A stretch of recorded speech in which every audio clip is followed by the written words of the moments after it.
कालिदास संस्कृत के महान कवि और नाटककार माने जाते हैं। हालांकि हमारे पास उनके जीवन काल के बारे में ठोस जानकारी नहीं है। मुमकिन है कि वो 4वीं सदी ईस्वी में उज्जैनी में रहते थे, चंद्रगुप्त विक्रमादित्य द्वितीय के राज्य में।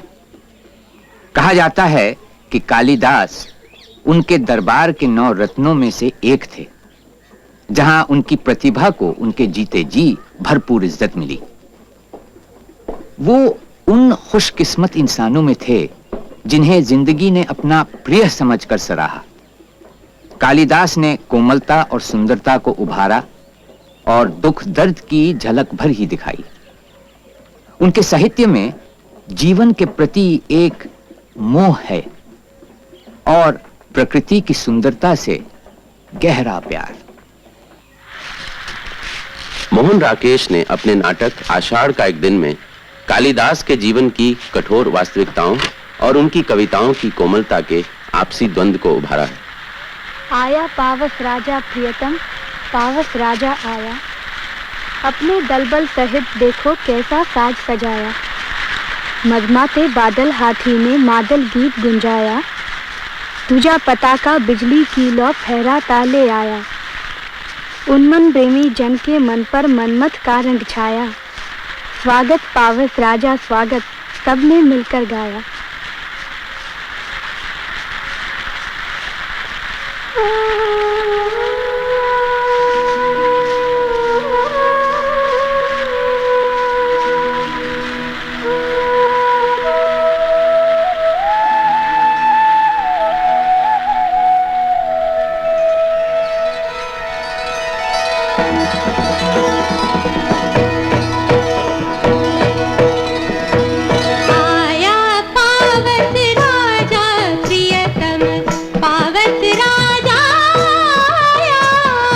अपने दल बल सहित देख लो, अपने दल बल सहित देख लो, कैसा साज सजाया। आया पावस राजा प्रियतम, पावस राजा आया।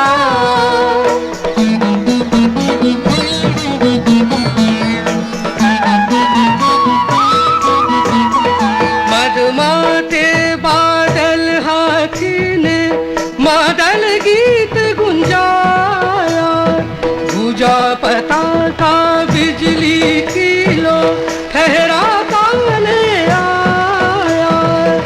उन मन प्रेमी जन के मन पर मनमत का रंग छाया, स्वागत पावस राजा स्वागत, सबने मिलकर गाया। अपने दल बल सहित देख लो, कैसा साज सजाया। आया पावस राजा प्रियतम, पावस राजा आया।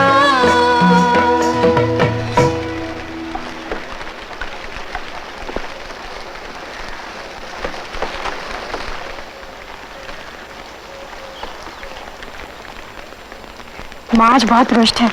उन्हें अनुमान हो गया है कि वर्षा में मैं तुम्हारे साथ थी। मेरे शिकार को उठा लाने में तुम्हें संकोच नहीं हुआ? इस प्रदेश में हरिणों का आखेट नहीं होता राजपुरुष। तुम बाहर से आए हो इसलिए हम तुम्हें अपराधी नहीं मानेंगे। तो राजपुरुष के अपराध का निर्णय अब ग्रामवासी करेंगे। ये हरण शावक मुझे दे दो। मलिका, इसे अंदर ले जाकर किसी आसन पर लेटा दो। इस घर के आसन मनुष्यों के लिए है, पशुओं के लिए नहीं। ले जाओ इसे।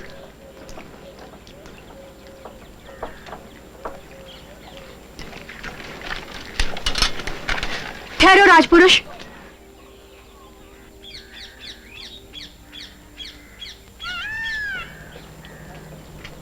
कालिदास निशस्त्र होते हुए भी तुम्हारे शस्त्र की चिंता नहीं करेगा। कालिदास? ये कवि कालिदास है? तुम कैसे जानते हो ये कवि है? उज्जैनी राज्यसभा का प्रत्येक व्यक्ति ऋतु संहार के लेखक कालिदास को जानता है। आया पावस राजा प्रियतम, पावस राजा आया, अपने दल बल सहित देख लो कैसा साज सजाया। मधमाते बादल हाथी ने मादल गीत गुंजाया, ध्वजा पताका बिजली की लो फहराता ले आया। उन्मत्त प्रेमी जन के मन पर मनमत का रंग छाया। स्वागत पावस राजा स्वागत, सबने मिलकर गाया। सम्राट ने स्वयं वंश ऋतु संहार पढ़ा है और उसकी प्रशंसा की है, इसलिए उज्जैनी का राज्य उनका सम्मान करना चाहता है और उन्हें राजकवि बनाना चाहता है। ये सम्मान तो बहुत अभूतपूर्व है आचार्य। उन्हें कब उज्जैनी जाना होगा? कल हमारे साथ। ब्रह्म मुहूर्त से पूर्व ही हमें राजधानी की ओर प्रस्थान करना होगा। आचार्य, यही है मेरे भाग्ने कालिदास। प्रणाम आचार्य। महाकवि कालिदास, आपका स्वागत है। आप दीर्घायु हों। सम्राट विक्रमादित्य चंद्रगुप्त ने आपको अपना राजकवि बनाना चाहा है। मैं आपको उज्जैनी ले जाने के लिए आया हूँ। क्षमा करें आचार्य, मैं किसी राजसभा का रत्न बनने की इच्छा नहीं रखता। मैं ये सम्मान स्वीकार नहीं कर सकता।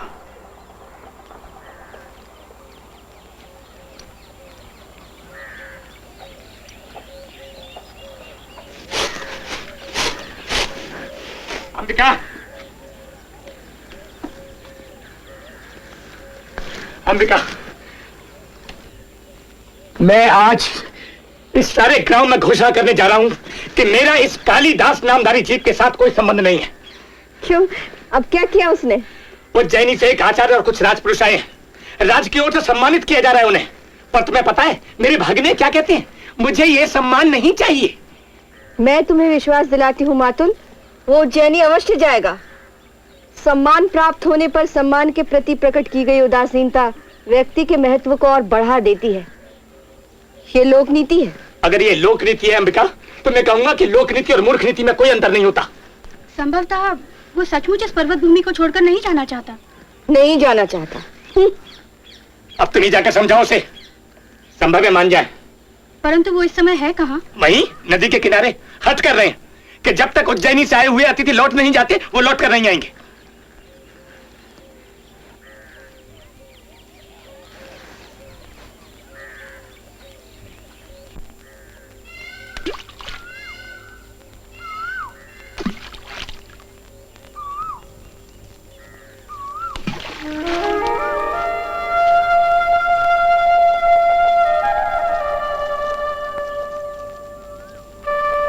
प्रश्न सम्मान और राजश्रेय स्वीकार करने का नहीं है मल्लिका। उससे कहीं एक बड़ा प्रश्न मेरे सामने है। और वो प्रश्न मैं हूँ ना? इस अवसर को ठुकराकर तुम यहाँ रह भी गए तो क्या मुझे सुख मिलेगा? तुम्हारे चले जाने से मेरे अंतर को एक रिक्तता छा लेगी। फिर भी मैं कहती हूँ तुम्हें जाना चाहिए। तुम्हारी आंखें तो कुछ और ही कह रही हैं।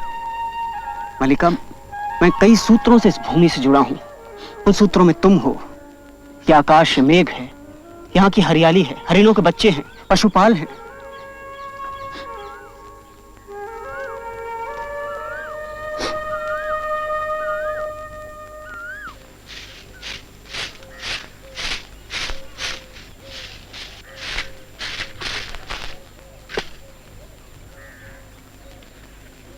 तुम यहाँ क्यों आए हो विलोम? तुम्हें मालूम है तुम्हारा यहाँ आना मल्लिका को सही है नहीं? वो नहीं चाहती कि मैं इस घर में आऊं क्योंकि कालिदास नहीं चाहता। कालिदास उज्जैनी चला जाएगा और मल्लिका, जिसका नाम उसके कारण सारे प्रांतर में अपवाद का विषय बना है, पीछे यहाँ पड़ी रहेगी। क्यों अंबिका? तुम ये कहकर मेरा दुख कम नहीं कर रहे हो विलोम। पर ये सब बातें मैं तुमसे नहीं, कालिदास से करने आया हूं। अधिक प्रतीक्षा नहीं करनी पड़ेगी विलोम। सुना है राजधानी से निमंत्रण आया है। सुना मैंने भी है। तुम्हें दुख हुआ? दुख? हाँ, बहुत। एक मित्र से बिछड़ने का किसे दुख नहीं होगा। राजधानी के वैभव में जाकर कहीं ग्राम प्रांतर को भूल तो नहीं जाओगे? वहां के जीवन में कई तरह के आकर्षण हैं, रंगशालाएं, मदिरालय, तरह तरह की विलास भूमियां। अरे विलोम, ठीक है, मैं सीधे अपनी बात पर आता हूं। आज तक ग्राम प्रांतर में तुम्हारे और मल्लिका के संबंध में बहुत कुछ कहा जाता रहा है। उसे दृष्टि में रखते हुए क्या यह उचित नहीं कि आप बताएं, उज्जैनी अकेले जा रहे हैं या मल्लिका भी? विलोम, तुम दूसरों के घरों में ही नहीं, उनके जीवन में भी अनाधिकार प्रवेश कर जाते हो। अनधिकार प्रवेश? मैं? तो ठीक है, मेरे प्रश्न का उत्तर मत दो।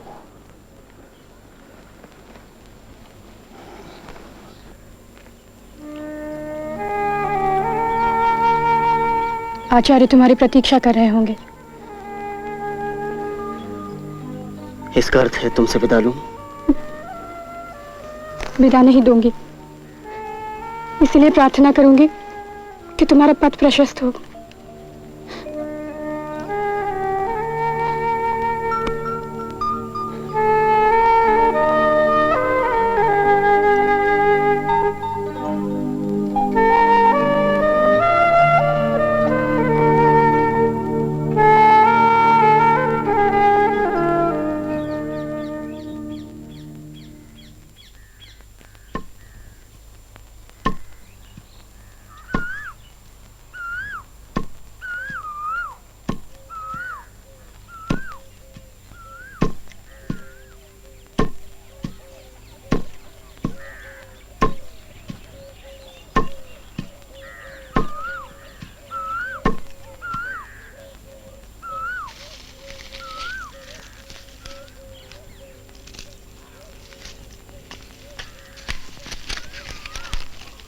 कालिदास की लंबी कविताओं में से एक है मेघदूत। अपनी प्रेमिका से जुदा प्रेमी बारिश के दिनों में एक बादल से कहता है कि वो उसका पैगाम ले जाए। पावन सरवर जनक नंदिनी सीता जहां नहाई थी, जहां घने तरुओं ने अपनी परछाई फैलाई थी, उसी रामगिरी पर रहने को आया यक्ष दुखी होकर, एक वर्ष भर प्रिया विरह का शाप लिया था माथे पर। क्या मेरा संदेश प्रिया तक गगन बटो ही ले जाएगा? सावन के दिन उथल पुथल के क्या संभाल भी पाएगा? फिर भी उसने वन फूलों का बादल को उपहार दिया और प्रसन्न हो प्रिय शब्दों में स्वागत का उपचार किया। ओ जलधर है जले अधर की तीखी प्यास बुझाता तू, विरहा नल में जले यक्ष की खबर प्रिया तक ले जा तू। जा तू अलकापुरी जहाँ के मंदिर धवल अमल ऐसे, भाल चंद्र की चंद्र किरण से नित धोए जाते जैसे। आयुष्मन कुछ मेरी कहना, कुछ अपने होकर उदार, कहना तेरा प्रिय साथी वो पड़ा रामगिरी पर लाचार। जीता है वो कुशल पूछता, कैसे कटते हैं दिन रात, विपदाओं से घिरे जनों से पूछें और कौन सी बात। तेरे अंग प्रियंगु लता में हैं मयंक में मुखमंडल, गजिन मोर पंखों में दिखते लहराते तेरे कुंतल। हिरनी के नैनों में नैना, लहरों में भ्रू का नर्तन, पर न किसी में तेरी समता, हाय तरस रह जाता मन।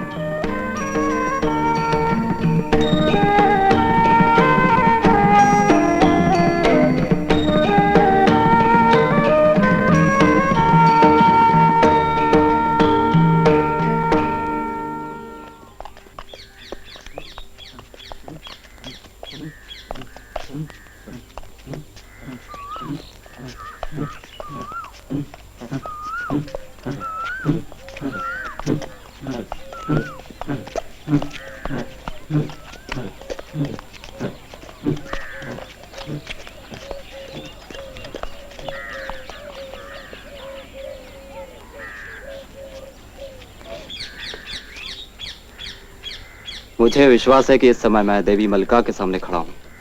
कहिए। देव मातृगुप्त के अनुचर का अभिवादन स्वीकार कीजिए। देव मातृगुप्त? ऋतु संहार, कुमार संभव, मेघदूत एवं रघुवंश के प्रणेता कविंद्र तथा सौराष्ट्र के भावी शासक कालिदास। मातृगुप्त उनका नया नाम है और उनकी राजमहर्षि गुप्त वंश दुहिता परम विदुषी त्रियंगु मंजरी यहाँ उपस्थित होना चाहती। मैं उनका अनुचर आपको इसकी पूर्व सूचना देने के लिए उपस्थित हुआ हूँ।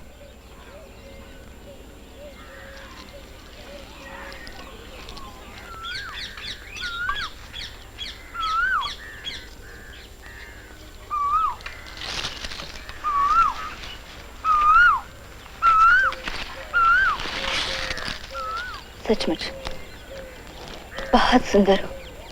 जानती हो, अपरिचित होते हुए भी तुम मुझे अपरिचित नहीं लग रही। आप बैठ जाइए ना।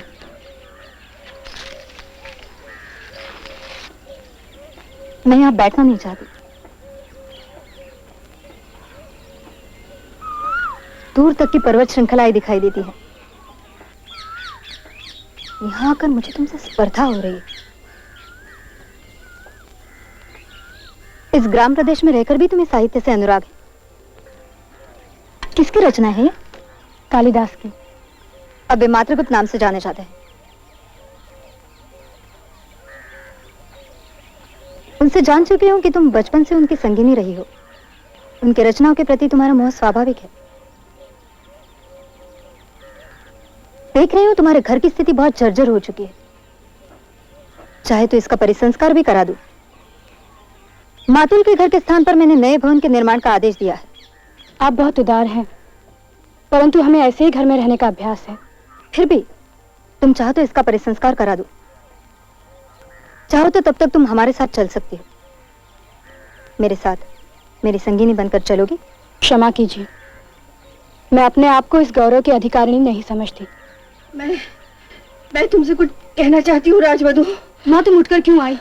तुम्हारा स्वास्थ्य ठीक नहीं है। जाओ अंदर जाकर लेटी रहो। मैं किसी आने वाले से बात भी नहीं कर सकती। मैं तुमसे कहना चाहती हूँ राजवधु कि ये सब इसलिए। मैं आपका कल जानती हूँ। जो भी सहायता मुझसे बन पड़ेगी अवश्य करूंगी। इस समय अनुचर मेरी प्रतीक्षा कर रहे हैं, इसलिए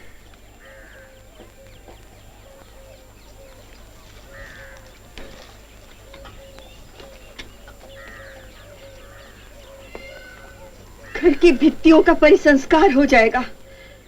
तुम उनके यहाँ परिचारिका बनकर रह पाओगी। इससे बढ़िया सौभाग्य तुम्हारे लिए और क्या होगा।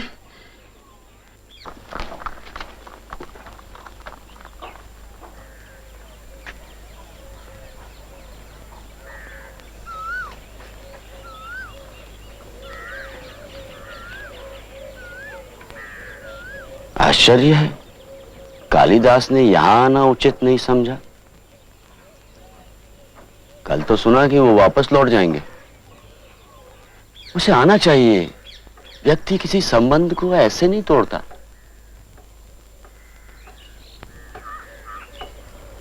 पर्वत शिखर से एक अश्वारोही को आते देखा। सोचा कुछ क्षणों के लिए तो रुकेगा ही, पर वो चला गया। मैं जानती थी, हाथ से नहीं कब से जानती थी। वो आता तो मुझे आश्चर्य होता। अब मुझे कोई आश्चर्य नहीं।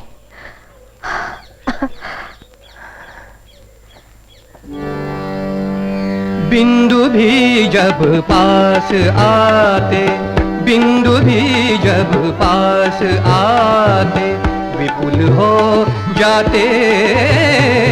बिंदु भी जब पास आते, पेड़ जो अलगे हुए हैं, पेड़ जो अलगे हुए हैं, सहज जुड़ जाते। बिंदु भी जब पास आते,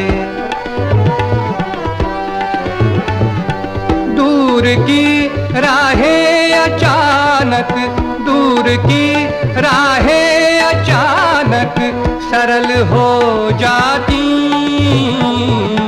वक्र जो अब तक रही, वक्र जो अब तक रही, इस प्रबल रथ वेग से, इस प्रबल रथ वेग से लगता।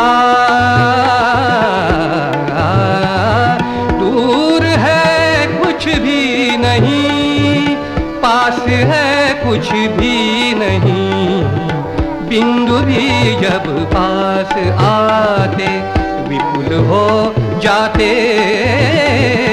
बिंदु भी जब पास आते, बिंदु भी जब पास आते।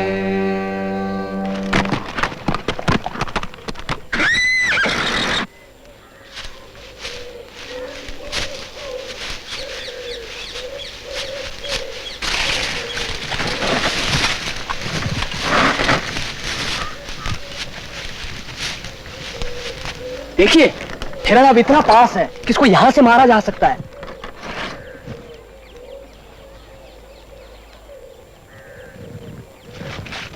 रुको राजा, ये हरिण हमारे आश्रम का है, इसे तुम नहीं मार सकते। तुरंत हटा लो धनुष पर चढ़ा हुआ वो बाण।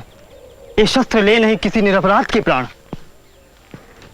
ये हटा लिया धनुष। पुरुवंश के आलोक को ऐसा ही शोभा देता है। ब्राह्मणों की वाणी सदा मेरे हृदय में रहेगी। सर्वदा चक्रवर्ती पुत्र तुम्हें प्राप्त हो। राजा, हम लोग समिधा लाने जा रहे हैं।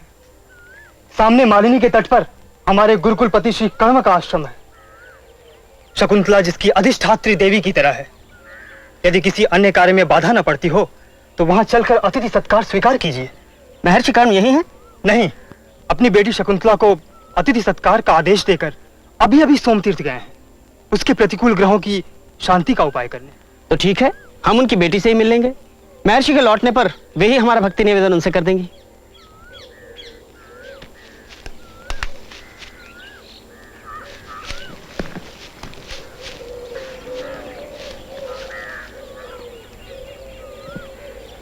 सारथी,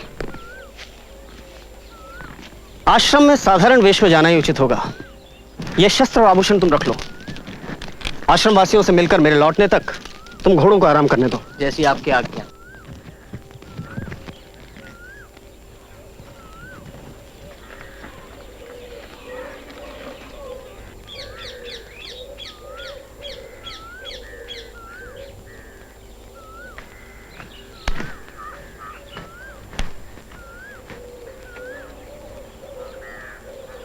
अरे शांत आश्रम, भुजा दाई फड़कती, फल मिलेगा यहां क्या? या फिर होने के लिए हर द्वार खुलता राह बन जाती।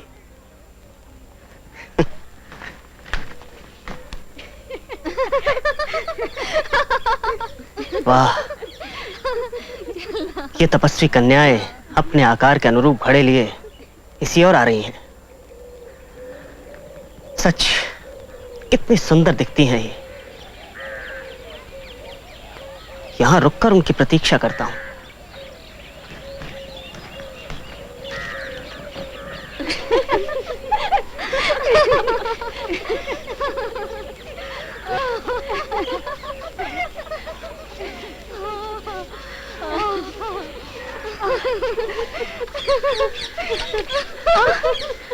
अनुसया, ये प्रियंवदा ने मेरा वल्कल वस्त्र बहुत कस दिया है। इसे ढीला कर दो ना, मुझे कष्ट हो रहा है। मुझे क्यों कोसती है? अपने यौवन को कोस, जिसने तेरे स्तनों को इतना उभार दिया है। अच्छा। ये कंधे पर कसा महीन गांठों वाला वल्कल, ये कंधे पर कसा महीन गांठों वाला वल्कल, है यौवन विस्तार समेटे अवश्य अविकल। एक कंधे पर कसा महीन गांठों वाला वल्कल,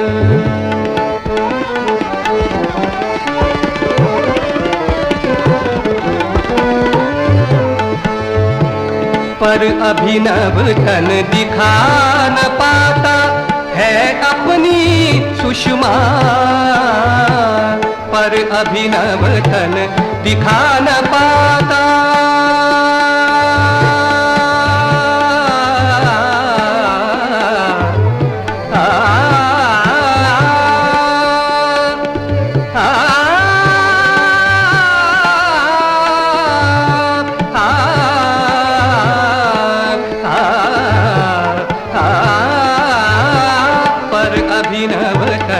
दिखा न पाता है अपनी सुषमा, जैसे पीले पत्तों के झुरमुट में निकसा फूल नया, जैसे पीले पत्तों के झुरमुट में निकसा फूल नया दिखा न पाता अपनी शोभा अपनी गरिमा महिमा। ये कंधे पर कसा महीन गांठों वाला बलकल, ये कंधे पर कसा महीन गांठों वाला बलकल, ये कंधे पर कसा महीन गांठों वाला बलकल।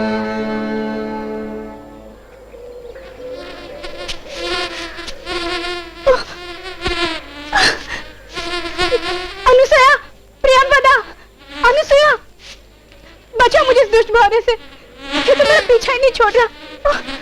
हम कौन है तुझे बचाने वाली? पुकारना है तो राजा दुष्यंत को पुकार, जो इस तपोवन के रक्षक हैं। यही अवसर है अपने आप को सामने प्रस्तुत करने का, लेकिन इससे तो इन्हें पता चल जाएगा कि मैं ही राजा दुष्यंत हूं। मुझे सामान्य अतिथि की तरह आचरण करना चाहिए।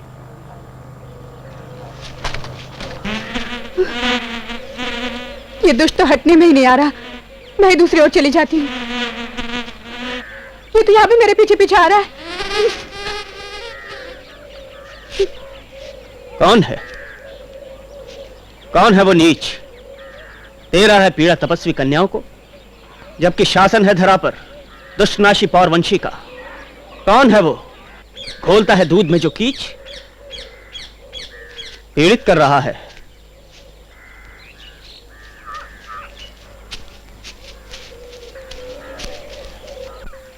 अरे यहाँ कोई भी नहीं है जो अनाचार कर रहा हो। केवल एक भौरा है, उसके पास आकर मंडराने से हमारी सखी डर गई है। ओह, कहिए, आपकी तपस्या उत्कर्ष पर तो है? हाँ, एक विशेष अतिथि के आने से अवश्य उत्कर्ष पर है। क्या है ये? क्यों इस आदमी को देखकर मन में ऐसा भाव उठ रहा है जो आश्रम की मर्यादा के अनुकूल नहीं? कौन है ये? यही उत्सुकता मेरे मन में भी है, तो इसी से पूछती हूँ। आर्य की मधुर वाणी से विश्वास पाकर पूछ रही हूँ, वो कौन सा राजर्षि वंश है जिसकी आपसे शोभा है? वो कौन सा देश है जिसे आप विरह से उत्सुक छोड़ आए हैं? और ऐसा कौन सा कारण है जिससे आपने अपने कोमल शरीर को इस तपोवन में आने का कष्ट दिया है? अब कैसे इन्हें अपना परिचय दूं, या कैसे इनसे अपना परिचय छिपाऊं? हाँ, ये ठीक रहेगा। मैं एक वेदविद ब्राह्मण हूं। राजा पौरव ने मुझे अपने नगर में धर्माधिकार के कार्य के लिए नियुक्त कर रखा है। मन में इस तपोवन को देखने की बड़ी लालसा थी, इसीलिए इस धर्मवन की ओर चला आया। यहाँ रहकर धर्म आचरण करने वालों के लिए ये गौरव का विषय है। शकुंतला, आज यदि तात कर्ण यहाँ पर होते तो क्या होता? तो अपना सब कुछ देकर भी इस विशेष अतिथि का सत्कार करते। हटो, तुम मन में कुछ और ही रखकर बात कर रही हो। मैं तुम्हारी बात नहीं सुनती।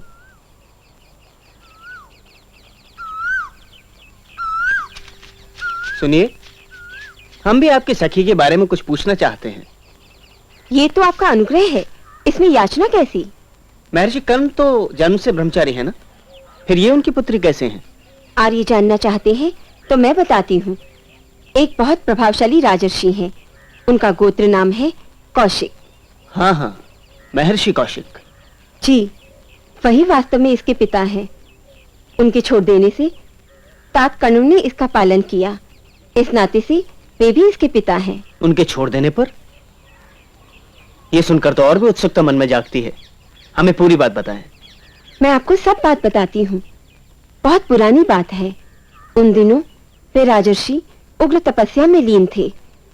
उनकी तपस्या भंग करने के लिए देवताओं ने मेनका नाम की अप्सरा को उनके पास भेजा।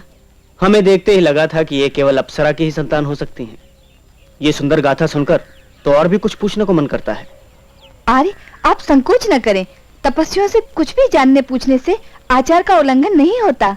हमें पूछना यह है कि जब तक हो कन्यादान नहीं, क्या तापस धर्म धरेंगी ये आजीवन अपने जैसे नैना वाली हिरणी के संग इस आश्रम में विचरेंगी? इस समय तो धर्माचरण का अंकुश इसके सिर पर है, किंतु तात का निश्चय है कि अनुकूल वर मिलने पर वो इसका कन्यादान कर देंगे।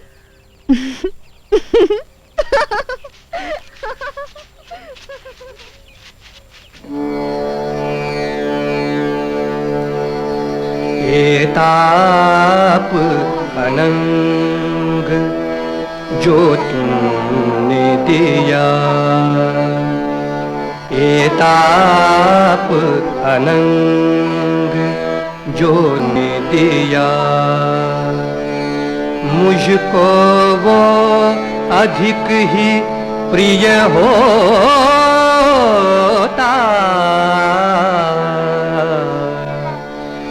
ताप अनंग जो तुमने दिया, जो पहले उस पर तीर चला, जो पहले उस पर तीर चला, फिर मुझ पर वार किया होता।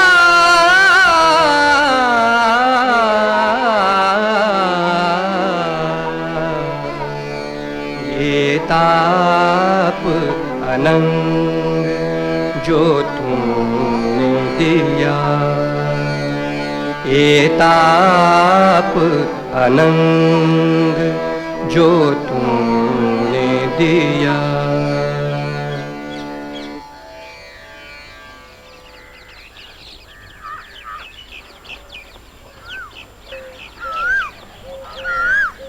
शकुंतला, पत्तों की हवा से कुछ सुख मिल रहा है? तुम लोग मुझे हवा दे रही थी? शकुंतला, एक बात तो बता, तू अपने शरीर में बहुत ताप का अनुभव कर रही है क्या? हाँ, पर तुम लोग कुछ और पूछना चाहती थी। बता ना, तेरे इस कष्ट का वास्तविक कारण क्या है? तुमसे नहीं तो और किससे कहूंगी, परंतु मेरे कारण तुम्हें व्यर्थ ही दुख होगा। इसीलिए तो आग्रह कर रहे हैं, अपने लोगों में दुख बांट लिया जाए तो उसका सहना उतना कठिन नहीं रहता। जब से तपोवन में उस राजर्षि को देखा है ना, हाँ हाँ बोलो। तभी से उन्हें पाने की आकांक्षा से मेरी अवस्था हो रही है। ओह, तत्काल और मनचाहा फल लाने वाले मनोरथ हैं आप। स्वागत है आपका। नहीं नहीं, उठो नहीं। ताप तुम्हारे अंग अंग में कैसे कुम्हला गए कुसुम है, कैसे गुमसुम है ये कमल नाल के वलय, मसल कर टूट गए हैं। बैठी रहो, अंग तुम्हारे सह न सकेंगे, शिष्टाचारों का पालन ये कर न सकेंगे। आपकी सखी को ताप से बहुत कष्ट तो नहीं? औषधि मिल गई है, अब शांत हो जाएगी। आपके प्रति अनुराग के कारण ही इसकी ये दशा हुई है। अब इसके प्राण आपकी कृपा पर निर्भर हैं। किंतु ये अनुराग तो दोनों ओर से है। फिर भी ये सुनकर मैं अनुग्रहित हूँ। राजर्षि अपने अंतःपुर की विरह से व्याकुल होंगे, तुम इस तरह इन्हें रोकने की चेष्टा मत करना। हे मदिर नयने, मदिर नयने, तुम्ही केवल तुम्ही मेरे हृदय में। मदिर नयने, मदिर नयने, तुम्ही केवल तुम्ही मेरे हृदय में। मदिर नयने, मदिर नयने। सुना है राजाओं की बहुत बहुत प्रणय होते हैं, कहीं ऐसा न हो कि इसके बंधुओं को इसके लिए बाद में चिंतित होना पड़े। अब और अधिक मैं क्या कहूं, भले ही बहुत पत्नी हो मेरी, विश्वास कीजिए, दो बातों में मान प्रतिष्ठा मेरे कुल की, ये धरती बना समुद्र करघनी जिसकी, और दूसरी आप युवतियों की अनुपम सखी। ये सुनकर हम निश्चिंत हुए। देख प्रियमदा, वो बेचारा हरिण शावक अपनी आंखें घुमा घुमा कर अपनी खोई हुई माँ को ढूंढ रहा है। चलकर मैं उसे उसकी माँ से मिलवा दूं। बड़ा चंचल है ये शावक, तुझ अकेली से संभलेगा नहीं। चल मैं भी चलती हूँ। नहीं, मैं तुम दोनों को नहीं जाने दूंगी। देखती नहीं मैं अकेली हूँ यहाँ। राजा है तेरे पास, फिर तू अकेली कैसे?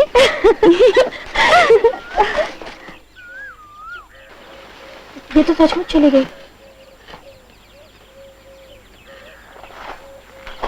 ठहरो भी, दिन अभी ढला नहीं और तुम्हारे शरीर की ऐसी अवस्था।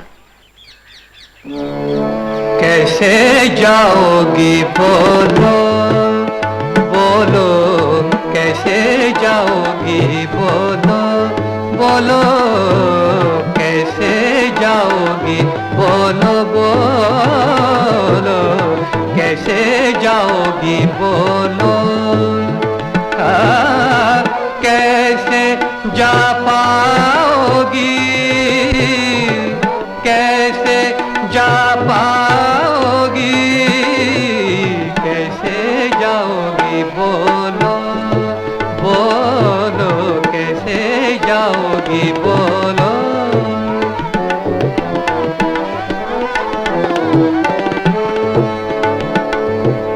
फूलों की शैया को छोड़, फूलों की शैया को छोड़, कमल पत्र यौवन पर ओढ़, कमल पत्र यौवन पर ओढ़, क्या कोमल अंगों में पीड़ा लेकर चल पाओगी, क्या कोमल अंगों में पीड़ा लेकर चल पाओगी, कड़ी धूप में तपते तन से कैसे जा पाओगी, कड़ी धूप में तपते तन से कैसे जा पाओगी, कैसे जाओगी बोलो बोलो, कैसे जाओगी बोलो,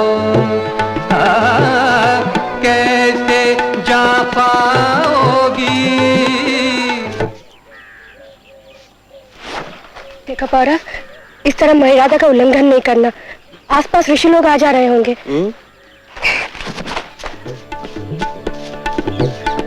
दूर जाकर भी न तुम मेरे हृदय से दूर हो सकती, दूर जाकर भी न तुम मेरे हृदय से दूर हो सकती।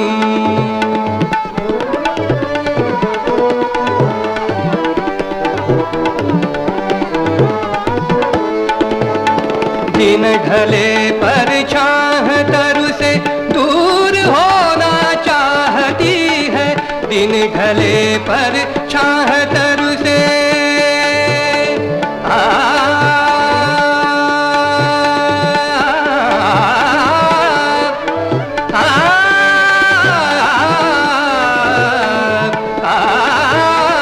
दिन ढले पर छाह तरु से दूर होना चाहती है, पर बताओ मूल से तरु के कभी क्या अलग हो सकती, दूर जाकर भी न तुम मेरे हृदय से दूर हो सकती, ना दूर हो सकती, ना दूर हो सकती।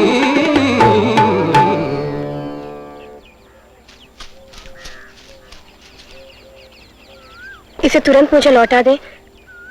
ऐसा ना हो कि मुनियों में से किसी की दृष्टि हम पर पड़े। एक शर्त पर। क्या शर्त होगी? इसे मैं ही इसके स्थान पर बांधूंगा। ओह, और उपाय ही क्या है? जैसे आपकी इच्छा हो वैसे ही कीजिए।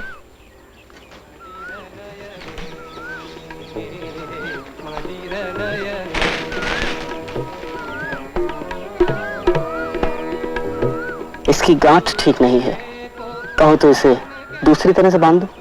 जो आप ठीक समझे। स्थान कैसा दूसरे को, स्थान कैसा दूसरे को, स्थान कैसा दूसरे को, स्थान कैसा दूसरे को स्थान मुझे ठीक तरह से दिखाई नहीं दे रहा।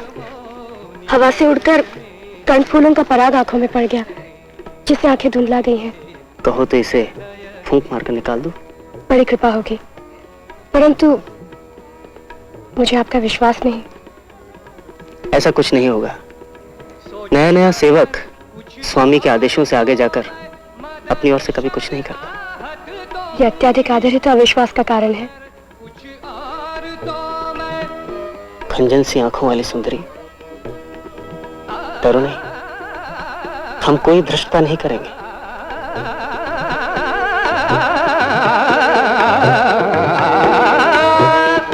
लगता है आर्यपुत्र को ठीक तरह से पता नहीं चल रहा। आंखें कर्णफूलों के अधिक पास हो जाने से पराग के कारण ठीक से देख नहीं पा रही। रहने दे, मुझे अब ठीक तरह से दिखा दे रहा है। आपके इस उपकार का बदला नहीं चुका सकी, इसलिए लज्जित हूँ। अब मैं और अधिक क्या कहूँ। गंध कमल की पाकर के ही भौरा करता है संतोष। और अगर ना हो संतोष तो वो क्या करता है? तो वो ये करता है। कालिदास 5वीं सदी में वो बात समझ गए जिसे यूरोप 19वीं सदी में भी नहीं समझ पाया है, और जो वो अब तक भी पूरी तरह नहीं समझ पाया है। दुनिया सिर्फ इंसान के लिए नहीं बनी, और इंसान सही मायनों में अपनी पूरी बुलंदी तभी हासिल करता है जब उसे उस हकीकत की कदर होने लगती है जो इंसान की हस्ती से परे है। इस हकीकत को पूरी तरह महसूस कर लेना कालिदास की उस ज़हनी शक्ति का उपहार पा लेना है जो महान कविता के लिए उतनी ही जरूरी है जितनी फन में महारत।